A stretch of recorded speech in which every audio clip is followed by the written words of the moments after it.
ইহুদি আমার মায়া নবীর গাল মুবারকের মধ্যে জোড়া একটা থাপ্পড় লাগাবো। যেই নবীর শরীরে মশা মাছি বসা হারাম, আল্লাহ পাক যেই মশা মাছিরে পর্যন্ত জানায় দিলেন মশা আমার নবীর মুবারকের মধ্যে বসতে পারবা না, আমার নবীর পিঠ মুবারকের মধ্যে মশা বসতে পারবে না। এই মাছি আমার মহানবীর দেহ মুবারকের মধ্যে বসতে পারবা না। আল্লাহ পাক মশারে পর্যন্ত হারাম বানায় দিল, মাছিরে পর্যন্ত হারাম বানায় দেয়। ইহুদি ওই নবীর গান মুবারকের মধ্যে থাপ্পড় লাগায় দেয়। এবার নবী আমার জানা দেয়, ইহুদি রে আমার গালের মধ্যে জুড়ে থাপ্পড় লাগায় দেয়। আমি 7 দিন পর্যন্ত না খাওয়া, আমার পেটের মধ্যে ক্ষুধা লেগে আছে, আমার তো পেটে খানা নাই, খানার অভাবে আমার গালের গোশতগুলা পর্যন্ত শুকায় গেল। আমায় বলো না হাতের মধ্যে ব্যথা পাই, শুনি পড়েন সুবহানাল্লাহ। কি কয়? আমি 7 দিন না খাওয়া, আমার গালের গোশতগুলো শুকায়া হাড্ডিগুলো ভেসে গেছে, তুমি আমার হাড্ডিতে থাপ্পড় মারছো, হাতে ব্যথা পাইছো, নি আমাকে বলো না। কেমন কেমন ইহুদি মনে মনে চিন্তা ভাবনা করে কার গালের মধ্যে থাপ্পড় লাগায় দিল। লোকটা আমারে না মাইরা আমারে জানায় দেয় আমি হাতের মধ্যে ব্যথা পাইলাম কি। মায়ার নবী কয়ে দেরি কইরো না, আমার নাতিরা চোখের পানি ফালায় কান্না করো। 8 বালতি পানির বিনিময়ে 3 আটা 24টা খেজুর তুমি আমারে দিয়া দাও, আমি হাসানের দরবারে যাব, হুসাইনের দরবারে আমি চলে যাব। এদের আমার খেজুর গুলা দিয়ে দিলে আমার নাতিরা আমি নানার প্রতি পরিপূর্ণ রাজি হয়ে যাব। মায়ার নবী আমার 24টা খেজুর নিয়ে যখন রওনা হয়ে যায়, প্রতিমধ্যে যাওয়ার পরে আল্লাহ তো দেখছি, আল্লাহ জিবরাইলকে পাঠায়া দেয়, ও জিবরাইল আমার মায়ার নবীর দরবারে যাও না, ওই নবীরে গিয়া জানায়া দাও মায়ার নবী কই যায়। কই আপনার নবী তো মনে হয় যায় বাড়ির দিকে। কই তুমি যাও না, ইহুদির বালতি উঠাইয়া ইহুদির হাতে হ্যান্ড ওভার করে দিও, এরপরে যাতে বাড়ির মধ্যে যায়, এর আগে যাতে করে না যায়। জিবরাইল আসলেন মায়ার নবীর দরবারে, আয়েশা বলে আসসালাতু ওয়াসসালামু আলাইকা ইয়া রাসূলুল্লাহ, নবী গো আল্লাহ পাক আপনার দরবারে আমারে পাঠাইলো।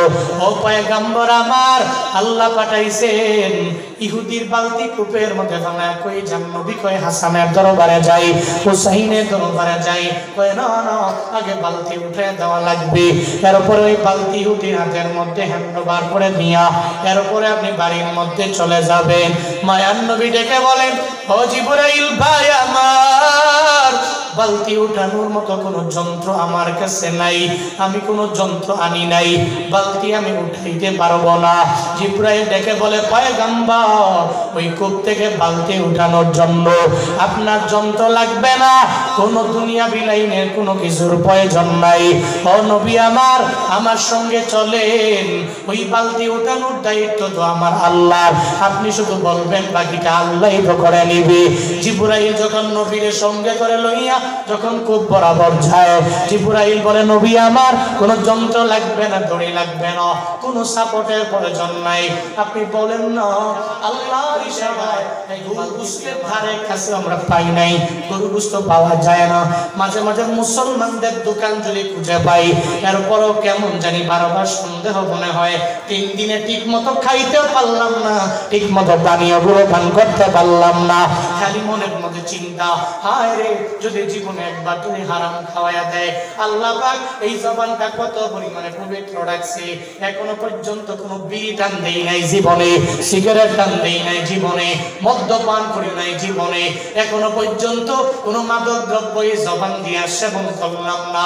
বন্দারে আমার মাওলার দরবারে আরো শুকর আদায় করে আল্লাহকে কি দিয়া ধন্যবাদ জানাবো, আমি আমার ভাষা নাই। আল্লাহ পাক এই বয়সে কতবার যে বাইতুল্লাহর মধ্যে নিয়ে গেল, বাইতুল্লাহর কাদো গিলাফের মধ্যে চুমু দিয়া দিলাম, হাজরে আসওয়াদের মধ্যে চুমু দিয়া দিলাম, আল্লাহর কাছে আবদার জানাইলাম, আল্লাহ গো নেপালে আসলাম, তুমি হারাম খাও না, কারণ মুসলমান যারা হয়ে যাবে এরা জীবনেও হারামের ধারে কাছে যেতে পারে না। এদের চিন্তা হলো আমি মারা যাইতে পারি, এরপরেও হারামের ধারে কাছে আমি যাইব না। আব্দুল্লাহ ইবনে হুযাফা জানায়া দেয়, ও রোম সম্রাটের সেনাবাহিনীরা, আমারে যদিও শুকরের গোশত দাও, যদিও পেটের মধ্যে খাবার নাই, এরপরেও শুকরের গোশত আমি খাইতে পারি না, আমি মদের পানীয় পান করতে পারি না, যাও যাও এগুলো আমার দরবার থেকে নিয়ে যাও। রোম সম্রাট বয়ারে এদের দিয়েছি, এদের বুঝি এত পরিমাণে ঈমান চেক করার জন্য আমি নিয়ে আসলাম।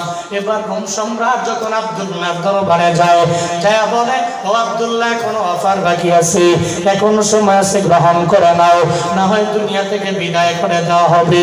এরপর আব্দুল্লাহ বলে, আমি তোমার অফার মেনে নিতে পারি না। একটা পর্যায়ে বলে তারে একটু ভয় তার অন্তরের মধ্যে ঢুকানো লাগবে, এরপরে দেখি আমার দলের মধ্যে আনা যায় কিনা। এবার রোম সম্রাট বলে, ও সেনাবাহিনীরা যাও যাও, কষ্ট সংগ্রহ করে নাও, এক জায়গার মধ্যে আগুন জ্বালাও, আগুন জ্বালাইয়া ওই জায়গার মধ্যে পাতিল বসাও, ওই পাতিলের মধ্যে গরম পানি বসায় গরম করে দাও, এত পরিমাণে গরম করবা তাহলে ফুটন্ত গরম পানি হয়ে যায়। ওই সেনাবাহিনীরা রোম সম্রাটের যেমন কথা তেমন কাজ, যখন কাষ্ঠ সংগ্রহ করলেন, আগুন জ্বালাইলেন, আগুনের মধ্যে পাতিল রাখলেন, ওই পাতিলের মধ্যে গরম পানি ঢাললেন, পানিগুলো উত্তপ্ত হচ্ছে। একটা পর্যায়ে যায় ওই উত্তপ্ত পানির ভিতরে যখন রোম সম্রাট আদেশ দিয়া দেয় আব্দুল্লাহর সামনে, এদের দলের একজনকে নিয়ে আর এদের আইনা এই পানির মধ্যে ফালাইয়া দিই, যাতে করে সে দুনিয়া থেকে বিদায় নিয়ে চইলা যায়, যাতে করে সে মরিয়া যায়। এই উত্তপ্ত পানির ভিতরে তার চামড়াগুলো যাতে খসে খসে পানির মধ্যে পড়ে যায়। রোম সম্রাটের সেনাবাহিনীরা একজনকে ধইরা আনলো, এই পানির মধ্যে ফালাইতে দেরি, সঙ্গে সঙ্গে ওই সাহাবীরা ভুনা হয়ে গেল, তার চামড়াগুলো খসে খসে পানির মধ্যে বারবার করে পড়ল। ওদিকে আব্দুল্লাহ চোখের পানি ফালাইয়া রবের দরবারে আবদার জানায়, ও দয়ার মালিক, তুমি এত পরিমাণে পরীক্ষায় ফাল্লা, আল্লাহ গো এই বিপদের মধ্যে পড়িয়াও তাকে তো ভয় করলাম না, তোমারই ভয় করি আমার এই ভাইটারে সে দুনিয়া থেকে বিদায় করে দিল। আল্লাহর দরবারে চোখের পানি ফেলায় কান্না করে।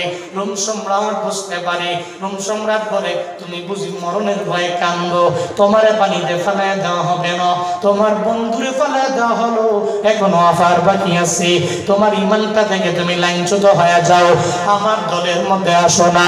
আব্দুল্লাহ জানায়া দেয়, ও রোম সম্রাট, না না, আমরা এত পরিমাণে ইমানদার জানো, আমাদের বিন্দু মাত্র পরিমাণ তুমি এখনো চিনতে পারো নাই। আমি চোখের পানি ফালাইয়া কেন কান্না করি জানুনি জানুনি জানুনি, এই পানির মধ্যে ফালাইবা আমার দুনিয়া থেকে বিদায় করে দিবা, এই জন্য আমি চোখের পানি ফালাইয়া কান্না করি না। আমি রবের দরবারে কান্দি, আল্লাহ কেন একবার আমার জীবন দিয়ে দিল, কেন মরণের পরে আবার আমার মাওলায় জীবন দিবে না, আমার মাওলায় আমার মরণের পরে যদি আবার জীবন দিয়ে দিত, আমি দুনিয়া আসতাম, কুফফারদের বিরুদ্ধে যুদ্ধ করার জন্য ময়দানে যাইতাম, আবার শহীদ হয়ে যাইতাম, আবার আমার মাওলা আমার জীবিত বানায় দুনিয়ায় পাঠাইতো, আবার শহীদ হয়ে যাইতাম, আবার আমার মাওলা দুনিয়ার মধ্যে পাঠাইতো। আমি যুদ্ধ করে করে করে করে আমার জীবনটা আমি বারবার শহীদদের খাতার মধ্যে আমার নামটা উঠে দিতাম, আল্লাহ যেহেতু দিবে না, এই জন্য আমি চোখের পানি ফালায়া ফালায়া কান্না করি। রোম সম্রাট কয়, তোদের আমার পরিপূর্ণ চিনা হয়ে গেছে, ও আব্দুল্লাহ, না না, আর তোরে মারার জন্য এই জিন্দানখানার মধ্যে বন্দি রাখতে পারি না, তোদের ইমান বড় মজবুত, যা যা এই জিন্দানখানা থেকে বাকি 39 জন তোমারে আমি রোম সম্রাট বিদায় করে দিলাম। মুমিনেরা আল্লাহকে ছাড়া কাউরে ভয় করে? বলেন না, বলেন না, আল্লাহকে ছাড়া কাউরে ভয় করে? কারে ভয় করে? আল্লাহ বলে তোর ভয় আসবে, বিপদ আসবে, ভয়ের মাধ্যমে মুসিবত আসবে। এক নম্বরে কি বলেন? এক নম্বরে কি? ভয়। কি দিয়া পরীক্ষা? কি দিয়া? এক নম্বরে ভয়। 2 নম্বরে আল্লাহ পাক বলছেন কি ক্ষুধা। ক্ষুধা বলতে বুঝেন অভাব, দরিদ্রতা। আছে না এমন গরিব? ঠিক মতো খাইতে পারে না, ঠিক মতো চলতে পারে না। এই আপনারা উঠতেছেন কেন একজন করে? এ কি? হ্যাঁ, ধৈর্য নাই, ধৈর্য খুলায় না। একটু বসেন। 2 নম্বরে কি দিয়া পরীক্ষা হবে? বলেন না, বলেন না, কি দিয়া? আমার সাথে কথা বলতে হবে। জীবনে চলার পথে দেখবেন এগুলো আসবে, অভাব আসবে, দারিদ্রতা আসবে। দেখবেন যে অভাবের কারণে সকালবেলার খাবার জোগাড় করতে পারলেও দুপুরে পাচ্ছেন। এমন আসে না? নাই? গরিব মানুষ, অসহায় মানুষ, গরিবের কোনো চিন্তা ভাবনা নাই। আল্লাহ পাক জানা আদায় করে ক্ষুধা দিয়া দিয়ে মাওলা পরীক্ষা করবো রে বান্দা। চিন্তা করবি না, এই গরিব চিন্তা নাই। আসরের ময়দানে 2টা দল হয়ে যাবে, যে দলের 2টা দল জান্নাতে যাবে। একটা হলো ধনী আল্লাহওয়ালা, আর একটা হলো গরিব আল্লাহওয়ালা। আল্লাহ আসরের ময়দানে দুনিয়াতে যে বান্দা গরিব হওয়ার পরে আমলের লাইনে আগাইলো, আল্লাহ সেদিন বলবে এই গরিব হওয়ার পরেও তুমি তো আমল করা বাদ দাও নাই। আয় আয়, আজকে ধনীর 500 বছর আগে জান্নাতে ঢুকে যা। কয়শো বছর আগে? দুনিয়ার না আখিরাতের?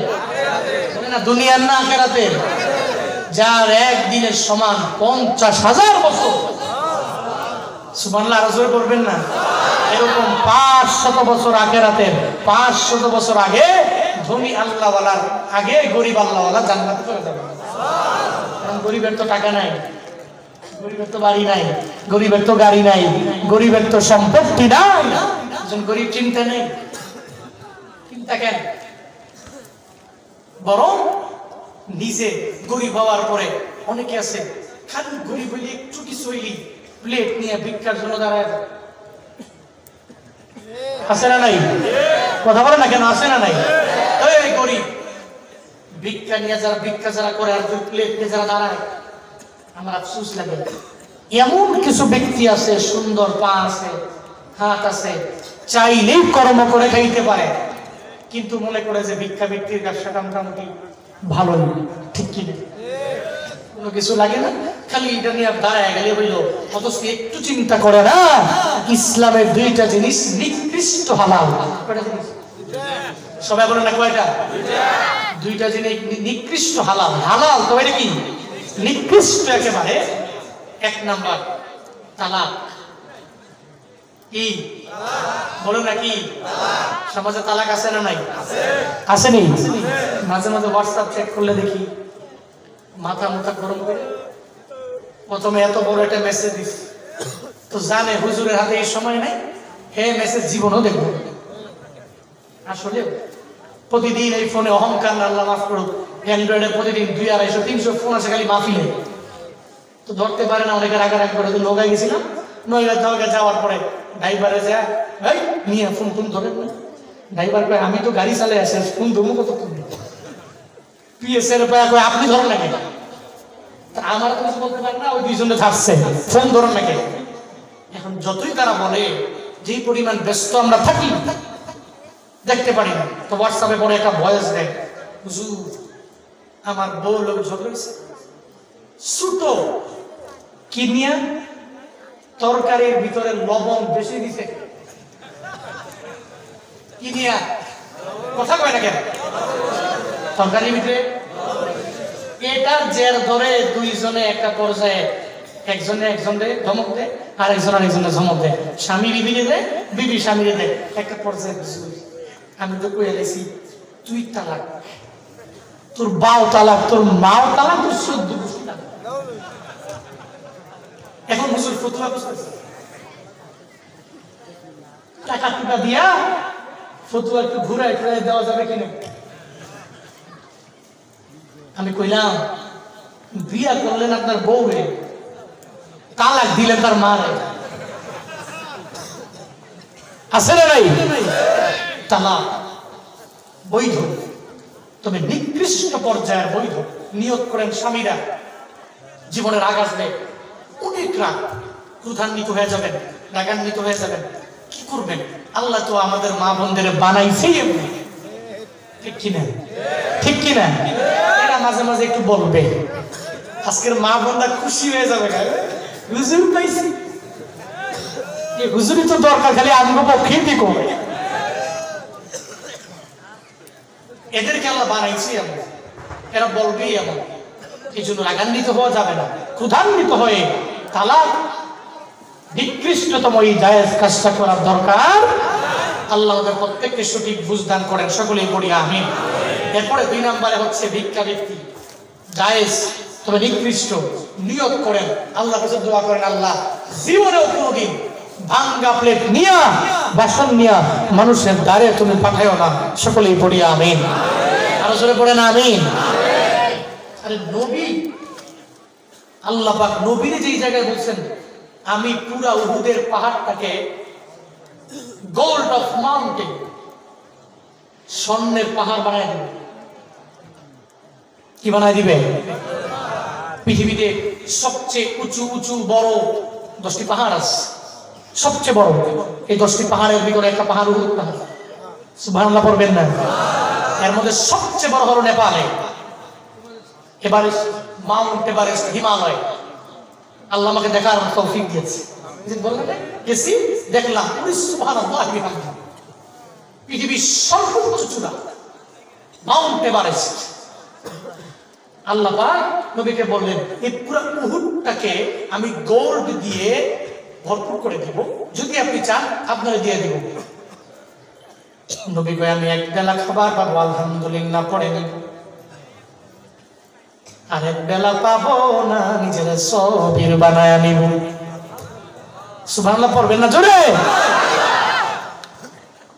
এক বেলা খাবার পাবো আমি আলহামদুলিল্লাহ পড়বো, আর এক বেলা পাবো না নিজের সবির বানায়। সিরাজগঞ্জের মুসলমান, এই এনায়েতপুরের মুসলমান দেবার, যেই জায়গায় মায়ার নবী আল্লাহ পাক বললেন, আপনার উহুদের পাহাড়টারে আমি গোল্ডের পাহাড় বানায় দিব, যদি আপনি অ্যাকসেপ্ট করেন আমি আপনারও দিয়া দিতেন। আজ ওই জায়গায় নবী বলে, লাগবে না। মায়ার নবী একদিন ক্ষুধার যন্ত্রণায় নিজের ধরে রাখতে পারে না। হঠাৎ হাসান হুসাইন আমার মায়ার নবীর দরবারে যায়, যা বলে, না না, আমার পেটের মধ্যে ক্ষুধা লাগছে, খাবার নাই। মায়ে খাবার দেয় না। মায়ের নবী জানায় দেয়, আমার পেটের মধ্যে বড় ক্ষুধা লেগে আছে, তোমাদের পেটের মধ্যে আমি কেমনে খাবার দিয়ে দেব? হাসান হুসাইন কয়, না না গো, আমি জানি তোমার দরবারে আসলে তুমি ফিরে দাও। মায়ার নবী বলে, দাঁড়াও, তোমাদের জন্য আমি খাবারের ব্যবস্থা করবো, একটু দাও। রহমাতুল্লিল আলামিন সঙ্গে সঙ্গে রওনা হয়ে যায় ইহুদির বাড়ি। যা বলে, ইহুদি, তোমার বাড়িতে কোনো কাজ আছে আমারে বলো না, যেই কাজ তুমি বলবা ওই কাজ আমি করে দিব, এর বিনিময়ে তুমি আমার উপঢৌকন দিয়া দিবে। ইহুদি কয়, এটা সুন্দর মানুষ, আমার বাড়ির মধ্যে কেন আসলেন আমার বুঝে আসে। কি আপনার নাম, কি আপনার পরিচয়, কোথায় আপনার বাড়ি, কোথায় আপনার ঘর? মায়ার নবী জানায় দেয়, ইহুদি, আমার পরিচয় বিন্দু মাত্র পরিমাণ আমি তোমারে দিতে রাজি না। আমারে জানায় দেও বাড়ির মধ্যে কাজ আছে না নাই, আমারে আগে বলে দাও। ইহুদি বলে, কাজ একটা আছে, যদি আমার খেজুরের গুড়ার মধ্যে পানি দিতে পারো, 1 বালতি পানি যদি উঠাইতে পারো, তাহলে 3টা খেজুর তোমার উপহার দেওয়া হবে।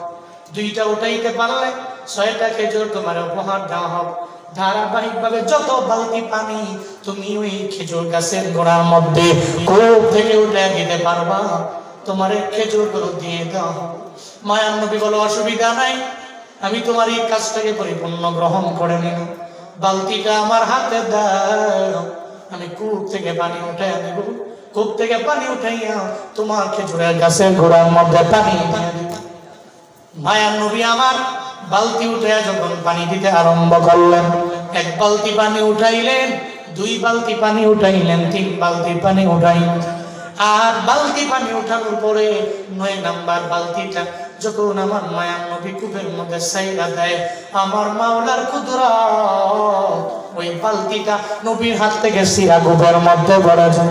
ইহুদির মাথা বড় গরম হয়ে গেল। এই যুবক তুমি আমার বাড়িতে আসো না, আর বালতি পানি উঠে আমার ক্ষতি করার জন্য বালতিটা ফালাইয়া দিল। তুমি কেন ফালাইলা? মায়ার নবী জানায়া দেয় আমি ইচ্ছা করে ফালাইনি, বরং বালতিটা নিজে সিরাকুপের মধ্যে পড়ে গেল। এরপরেও সে বারবার জানায়া দেয় না না তুমি ইচ্ছা করে বালতি ফালাইলা। কয় না না আমি ইচ্ছা করে ফালাই নাই, বরং বালতি সিরা রশি সিরা পড়ে গেল। একটা পর্যায়ে ইহুদি আমার মায়ার নবীর গাল মুবারকের মধ্যে জোড়া একটা থাপ্পড় লাগাবো। যেই নবীর শরীরে মশা মাছি বসা হারাম, আল্লাহ পাক যেই মশা মাছিরে পর্যন্ত জানায়া দিলেন মশা আমার নবীর মুবারকের মধ্যে বসতে পারবা না, আমার নবীর পিঠ মুবারকের মধ্যে মশা বসতে পারবি না। এই মাছি আমার মহানবীর দেহ মুবারকের মধ্যে বসতে পারবা না। আল্লাহ পাক মশারে পর্যন্ত হারাম বানায়া দিল, মাছিরে পর্যন্ত হারাম বানায়া দেয়। ইহুদি ওই নবীর গান মুবারকের মধ্যে থাপ্পড় লাগায়া দেয়। নবী আমার জানা দেয় ইহুদি রে আমার গালের মধ্যে জুড়ে থাপ্পড় লাগায়া দেয়। আমি 7 দিন পর্যন্ত না খাওয়া, আমার পেটের মধ্যে ক্ষুধা লেগে আছে, আমার তো পেটে খানা নাই, খানার অভাবে আমার গালের গোশতগুলা পর্যন্ত শুকায় গেল। আমায় বলো না হাতের মধ্যে ব্যথা পাই? শুনি পড়েন সুবহানাল্লাহ। কি কয়? আমি 7 দিন না খাওয়া, আমার গালের গোশতগুলো শুকায়া হাড্ডিগুলো ভেসে গেছে, তুমি আমার হাড্ডিতে থাপ্পড় মারছো, হাতে ব্যথা পাইছো নি আমাকে বলো না। কেমন কেমন ইহুদি মনে মনে চিন্তা ভাবনা করে কার গালের মধ্যে থাপ্পড় লাগায়া দিল। লোকটা আমারে না মাইরা আমারে জানায়া দেয় আমি হাতের মধ্যে ব্যথা পাইলাম কি। মায়ার নবী কয়ে দেরি কইরো না, আমার নাতিরা চোখের পানি ফালায়া কান্না করে। 8 বালতি পানির বিনিময়ে 3 আটা 24টা খেজুর তুমি আমারে দিয়া দাও, আমি হাসানের দরবারে যাব, হুসাইনের দরবারে আমি চলে যাব। এদের আমার খেজুর গুলা দিয়ে দিলে আমার নাতিরা আমি নানার প্রতি পরিপূর্ণ রাজি হয়ে যাব।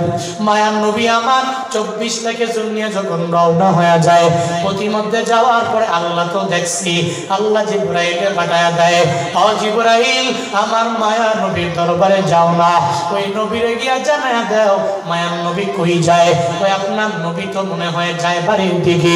কই তুমি যাও না, ইহুদির বালতি উঠাইয়া ইহুদির হাতে হ্যান্ড ওভার করে দিও, এরপরে যাতে বাড়ির মধ্যে যায়, এর আগে যাতে করে না যায়। জিবরাইল আসলেন মায়ার নবীর দরবারে, আয়েশা বলে আসসালাতু ওয়াসসালামু আলাইকা ইয়া রাসূলুল্লাহ, নবী গো আল্লাহ পাক আপনার দরবারে আমারে পাঠাইলো। ও পয়গম্বর আমার, আল্লাহ পাঠাইছেন ইহুদির বালতি কূপের মধ্যে বানায়। কই যান নবী? কই হাসানের দরবারে যাই, হুসাইনের দরবারে যাই। কই না না আগে বালতি উঠে দেওয়া লাগবে, এরপরে ওই বালতি ইহুদির হাতের মধ্যে হ্যান্ড ওভার করে দিয়া এরপরে আপনি বাড়ির মধ্যে চলে যাবেন। মায়ার নবী ডেকে বলেন, ও জিবরাইল ভাই আমার, বালতি উঠানোর মতো কোনো যন্ত্র আমার কাছে নাই, আমি কোনো যন্ত্র আনি নাই, বালতি আমি উঠাইতে পারবো না। জিবরাইল ডেকে বলে, পয়গম্বর ওই কূপ থেকে বালতি উঠানোর জন্য আপনার যন্ত্র লাগবে না, কোনো দুনিয়া বিলাইনের কোনো কিছুর প্রয়োজন নাই। ও নবী আমার, আমার সঙ্গে চলেন, ওই বালতি উঠানোর দায়িত্ব তো আমার আল্লাহ, আপনি শুধু বলবেন বাকিটা আল্লাহই তো করে নিবে।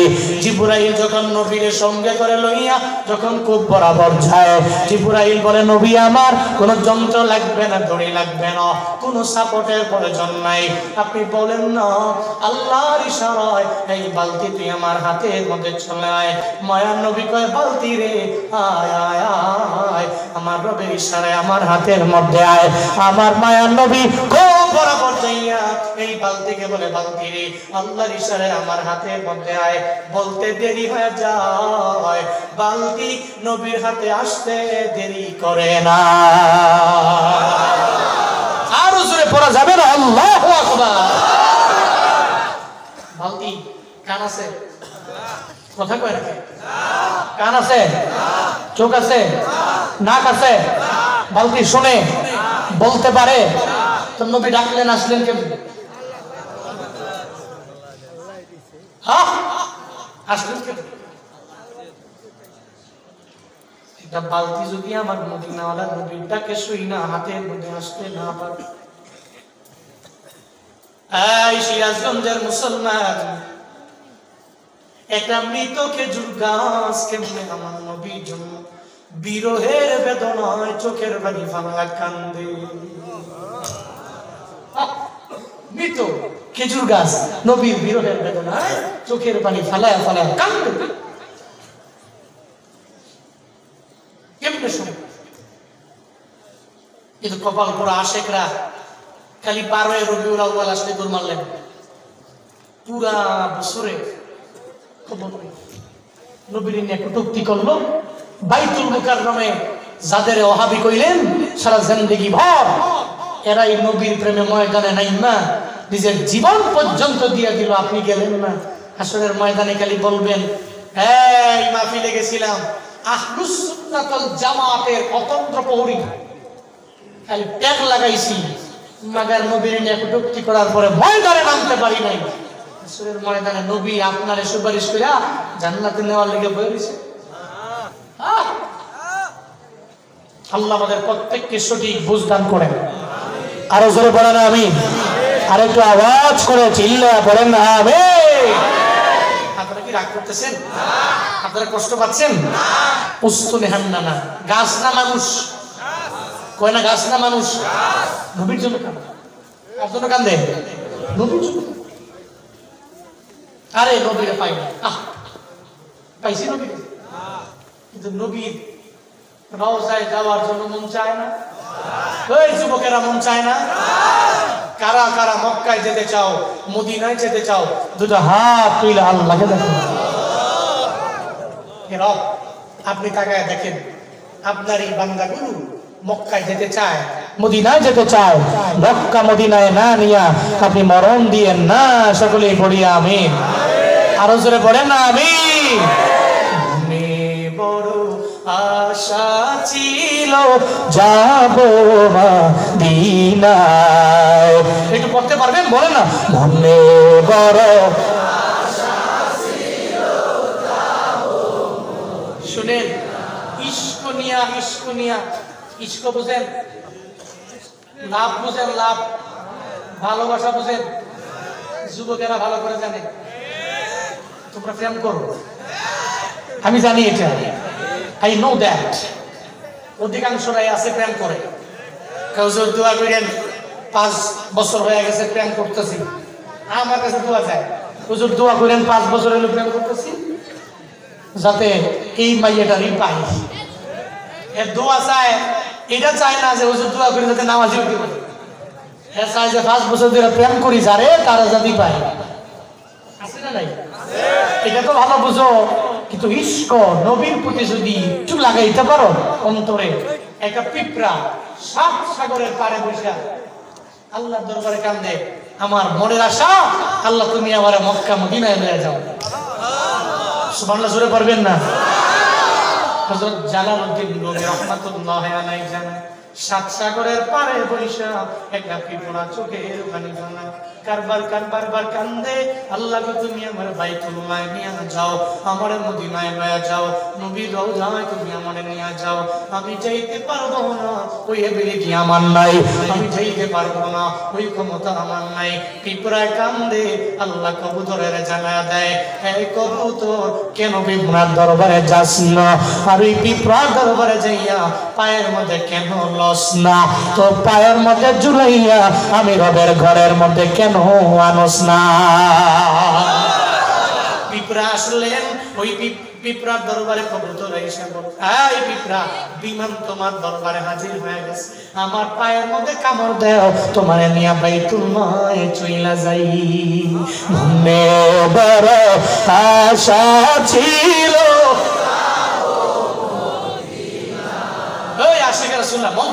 মনে বড় আশা ছিল, মনে বড় আশা ছিল, মনে বড় আশা ছিল, সালাম আমি করব গিয়ে, সালাম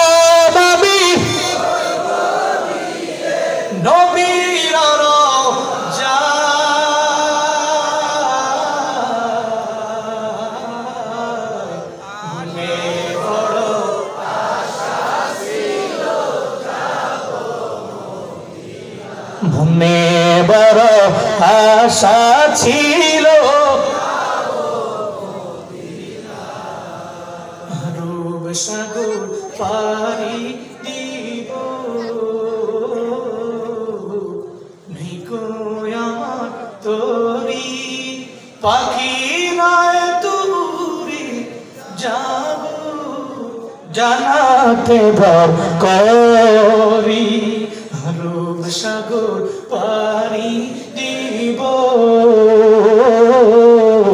নিকো আমার তোরি পাখি নয় তুরি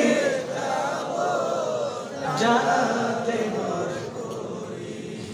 আমার আশা আছে সম্বল নাই সবাই আশা আছে আবার আশা আছে করি কিউ মনে বড় আশা আছে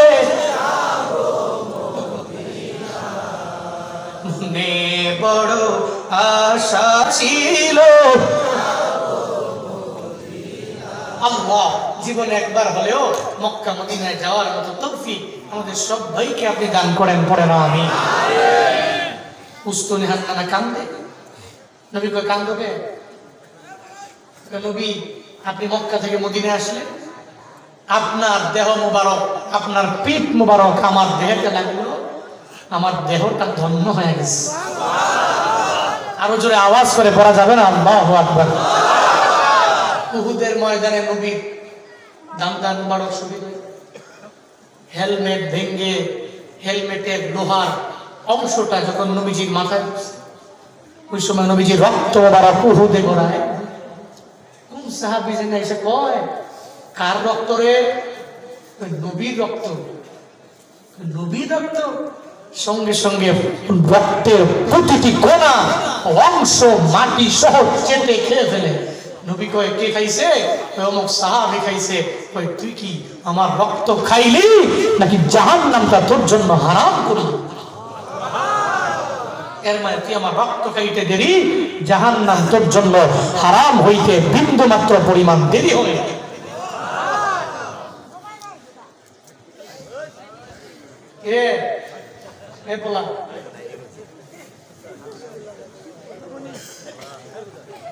বুঝতে পারেনি ওই যে সিদ্দিক সাহেবের মতো আমার ভুল হয়েছে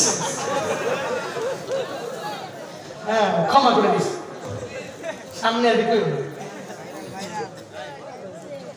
উস্তুনি হান্নানা নবীরে কয় নবী আপনার পিঠ মোবারক লাগছে আমার জীবনটা ধন্য হয়ে গেছে তো এখন কান্দো কেন এখন আপনার আর পিঠ মোবারক লাগে না আমি কান্দো এরপরে বলে ঠিক আছে যেহেতু তুমি কান্দো তোমার জন্য দোয়া করে দিন 4টা দোয়া কয়টা দোয়া বলে না সবাই এক মুখে 4টা দোয়া কয়টা দোয়া 4টা এক নাম্বার তুমি মৃত আল্লাহ তোমারে জীবিত বানায় দিবে সুবহানাল্লাহ 2 নাম্বার তোমার হায়াত আল্লাহ পাক কিয়ামত পর্যন্ত বাড়ায়া দিবে সুবহানাল্লাহ 3 নাম্বার আল্লাহ টানা 12 মাস তোমার দেহের মধ্যে খেজুর দিবে সুবহানাল্লাহ 4 নাম্বার শুধু খেজুর না পুরো দুনিয়ার সমস্ত মানুষ যদি আইসা তোমার দেহ থেকে খেজুর পাইরা খায় এরপরেও তোমার দেহ থেকে খেজুর বিন্দু থেকে বিন্দু মাত্র পরিমাণ কমবে না সুবহানাল্লাহ আরো জোরে সুবহানাল্লাহ আর আওয়াজ করে সুবহানাল্লাহ উস্তুনি হান্নানা নবীরে জানা দেয় নবী আমার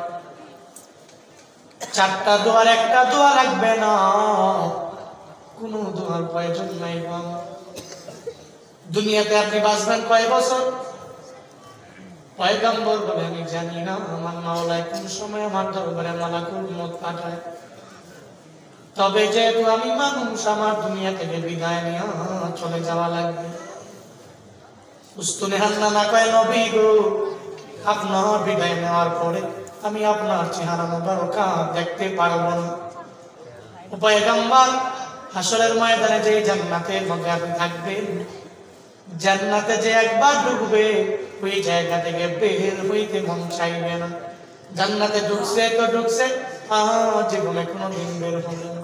নবী গো, ওই জান্নাতের মধ্যে আমি ঢুকবো, আপনার সঙ্গে আমি থাকবো আবাদান আবাদা। আমার পুরো জিন্দেগিটা আপনার চেহারা মুবারক দেখা কাটায়া দিব। মায়ান নবী জানায়া দেয়, এই সাহাবায়ে কেরাম, উস্তুনে হান্নানাকে দুনিয়াতে এই বিষয়ে দোয়ার দরকার নাই। চারটা দোয়ার একটা দোয়াও প্রয়োজন নাই। এই মৃত খেজুর গাছটারে মাটির নিচে পুঁতে ফেলে দাও। আন্তারে খেজুর গাছের কত পরিমাণে দাম জানো নি? কেউ যদি ওই খেজুর গাছের সামনে যা 2 রাকাত নফল নামাজ যদি আদায় করতে পারে, আল্লাহ পাক তার জীবনের সব সগীরা গুনাহ মাফ করে দিবে। ও বান্দারা, উস্তুনে হান্নানা নবীর জন্য পাগল হয়ে গেল। ও বান্দারা, তুমি আমি কেন পাগল হতে পারবো না? এটা বলা আমার উদ্দেশ্য না রে বাবা। উদ্দেশ্য ছিল কি জানো? আমার মায়ার নবী ওই যে বালতি উঠায় দেয় একটা কাজের জন্য, নবী নিজে আসে, আবার নবী নিজের গাল মোবারকের মধ্যে থাপ্পড় লাগায় দেয়। একটা থাপ্পড় খাওয়ার পরে নিজের কাছ থেকে দূরে সরে যায় নাই, কাজের জন্য ব্যাকুল হয়ে গেল। যেই নবীরে আল্লাহ বললেন, ও পয়গম্বর, পুরা উহুদ পাহাড়টারে গোল বানায় দিব, ওই নবী বলে আমার লাগবে না, কিন্তু কাজের জন্য ইহুদের বাড়িতে রওনা হয়ে যায়। ও সিরাজগঞ্জের মুসলমানেরা, আজকে থেকে পরিপূর্ণ নিয়ত করে নাও, এই গরিবেরা, জীবনেও কোনোদিন গরিব হওয়ার পরে আমার মাওলার অকৃতজ্ঞ কোনো বান্দা হওয়া যাবে না, বরং নিজের শাকের বানায় নাও, কৃতজ্ঞ বান্দাদের দলভুক্ত বানায় নাও। 3 নম্বরে আল্লাহ বলেন, ওয়ানাকুসিম মিনাল আমওয়াল, আমি আল্লাহ তোমার মাল দিব না, তোমার ডান পাশে বাড়ি, বাম পাশে বাড়ি, তোমার বাড়ির সামনে বাড়ি, পেছনে বাড়ি, সব বাড়িগুলো 2-3-4 তলা হয়ে যাবে। তুমি কুড়ে ঘরের মধ্যে থাইকা তোমার মাল তুমি বাবানো, তুমি বিল্ডিং বানাইতে পারবা না। তুমি টিনের ঘরে থাইকাও যদি আমি মাওলারে ডাকতে পারো, রে আল্লাহ তুমি আমারে গরিব বানাইছো, আলহামদুলিল্লাহ। আল্লাহ গো, আমি তোমার উপরে পরিপূর্ণ শুকর গুজার বান্দা হয়ে গেল, তুমি আমার যা দিলা আলহামদুলিল্লাহ বলে মেনে নিলাম। আল্লাহ পাক বলেন, আমার মুমিন বান্দাদেরকে আমি আল্লাহ 4 নম্বরে পরীক্ষা করব। ওয়াল আনফুস, মাঝে মাঝে আমি আল্লাহ তার একটা ছেলে দিয়ে দিব। 10 বছর পরে ছেলে হবে, 2 মাস পরে আমি আল্লাহ নিয়ে যাব। 12 বছর পরে আমি আল্লাহ সন্তান দিব, 2 মাস পরে আমি আল্লাহ নিয়ে যাব। আবার কনসেপ্ট হয় না, 10 বছর পরে হঠাৎ করে কনসেপ্ট হয়ে যাবে। 5 মাস পরে এমন একটা প্রেগন্যান্সি হয়ে যাবে যেটাকে বলা হয় বুলার প্রেগন্যান্সি। ওই বুলার প্রেগন্যান্সি সম্পর্কে অনেকের ধারণা নাই, যারা ঘাটাঘাটি করে ধারণা আছে, মনে হবে পেটে বাচ্চা আছে, কিন্তু 3 মাস পরে মনে হবে কোনো বাচ্চা নাই। আসলে একটা ধোঁকা। ও বান্দারা, আল্লাহ পাক বলে, ভাবে আমি আল্লাহ তোমারে পরীক্ষা করব, তবে চিন্তা করবি না, আমি মাওলা তো আছি রে। 5 নম্বরে বান্দা তোকে পরীক্ষা করব, ওয়াসসামারাত, ফসলাদি কমতি দেওয়ার মাধ্যমে পরীক্ষা করব। তোমার পাশের ক্ষেতের মধ্যে ধান হয় বেশি, তোমার ক্ষেতের মধ্যে হয় না, আমি আল্লাহ ফসলাদি কমতি দেওয়ার মাধ্যমে পরীক্ষা করব, তবে অসুবিধা নাই, চিন্তা করবা না রে বাবা। আল্লাহ পাক বলেন, নবী আমার, ওয়াবাশশিরিস সাবিরিন, আমার বান্দাদেরকে এতগুলা পরীক্ষা আসার পরেও যদি এরা নিজের সবির বানায়, ধৈর্য ধারণকারী বানায়, দুনিয়ার মানুষকে ভয় করে না, আল্লাহকে ভয় করে যদি আগায়, দুনিয়ার ইমামার বান্দাগুলো আল্লাহকে ভয় করিয়া ক্ষুধার্তকে ক্ষুধার্ত মনে করে নাই, মালের কমতিকে নিজের পরিপূর্ণ অকৃতজ্ঞ বান্দা নিজের বানায় নাই। 4 নম্বরে আমি আল্লাহ তারে অসুস্থতা নিয়ামত দেওয়ার পরে অকৃতজ্ঞ হয় নাই। 5 নম্বরে তার ফসলাদি কমতি হয়ে গেল, এরপরেও বান্দা চিন্তা করে নাই। ও নবী আমার, আমরে হাজের মারুফের সিগা হলো বাশির, সুসংবাদ দেন, এই সবিন বান্দাদের সুসংবাদ দিয়া দেন, আমি আল্লাহ এমন একটা জান্নাত আমি আল্লাহ দিয়ে দিব, আ'দাতু লিইবাদিয়াস সালিহিন মা লা আইনুন রাআত ওয়ালা উযুনুন সামিআত ওয়ালা খাতারা আলা কলবি বাশার। এমন একটা জান্নাতের মালিক আমি আল্লাহ বানাবো, দুনিয়ার কোন চক্ষু যেই জান্নাত দেখে নাই, দুনিয়ার কোন কর্ণ যেই জান্নাত শ্রবণ করে নাই, দুনিয়ার কোন মানুষের অন্তরেও কল্পনা জাগে না, এমন একটা জান্নাতের মালিক আমি বানায় দিব। ও সিরাজগঞ্জের যুবক, ও বৃদ্ধ বাবাজি, ও আমার অন্তরালের মা, আমি আজকের এই ময়দান থেকে এই তালিম নিয়া আমি আপনাদেরকে দিয়া বাড়িতে যেতে চাই। আপনারাও শিক্ষা নিয়ে বাড়িতে যাবেন গো মা, আপনারাও শিক্ষা নিয়ে বাড়িতে যাবেন বাবা। জীবনে ভয় আসবে, ক্ষুধার্ত আসবে, গরিব হয়ে যাবেন, যতই বিপদে পড়েন আমার মাওলার উপরে তাওয়াক্কুল করে আগায়া যান, ওই রবের উপরে ভরসা করে আগায়া যান। মনে রাখবেন আল্লাহ মায়া কইরা জান্নাতে ঢুকায়া দিবে। ও আল্লাহর বান্দারা, ময়দান থেকে বাড়িতে যাওয়ার পরে যত বিপদ আসবে সব সময় রবের উপরে তাওয়াক্কুল করে আগায়া যাব। গাজওয়ায়ে হিন্দের জন্য যদি উলামায়ে কেরাম যদি ডাক দেয়, মুরব্বিরা যদি ডাক দেয়, আমি ময়দানে ঝাঁপিয়ে পড়ব, আমার জান্নাত লাগবে এই চিন্তা নিয়ে আমি আগাবো। ও বান্দারা, পারবেন কারা কারা? দুইটা হাত তুই না আল্লাহরে দেখায়া দেন। ও দয়ার মালিক, একটু তাকায়া দেখেন এই ময়দানের মানুষগুলো হাত বাড়াইল রে আল্লাহ। গভীর রাত আপনার এই বান্দারা এই পথ নিয়ে হাত বাড়াইল রে আল্লাহ। জীবনে বিপদ আসবে, মুসিবত চলে আসবে, বিপদ আসুক না কেন, মুসিবত আসুক না কেন, আমরা সব সময় আপনার উপরে তাওয়াক্কুল করে চলবো, আপনার উপরে ভরসা করে চলবো। আল্লাহ গো, মুসলমানদের আপনি বিজয় দান করেন আল্লাহ। গাজওয়ায়ে হিন্দ যদি আসন্ন হয়, আমাদের প্রত্যেককে গাজওয়ায়ে হিন্দে শরীক হওয়ার তৌফিক দান করেন। কুফফারদের বিরুদ্ধে মুসলমানদেরকে যুদ্ধ করার মতো তৌফিক দান করেন। আমার দেশ শান্তির দেশ বানায়া দেন, পড়েন আমিন। আরো জোরে পড়েন আমিন, আরো জোরে আল্লাহুম্মা আমিন। পারবেন তো ইনশাআল্লাহ? এই আয়াতের উপরে আমল করলে কাফি, দুনিয়ার কোনো ভয় নাই। ভয় কার? কারে ভয় করব? আল্লাহ তৌফিক দান করেন, পড়েন আমিন। আল্লাহুম্মা সাল্লি আলা সাইয়্যিদিনা ওয়া নাবিয়্যিনা ওয়া শাফিয়িনা ওয়া হাবিবিনা মাওলানা মুহাম্মদ সাল্লাল্লাহু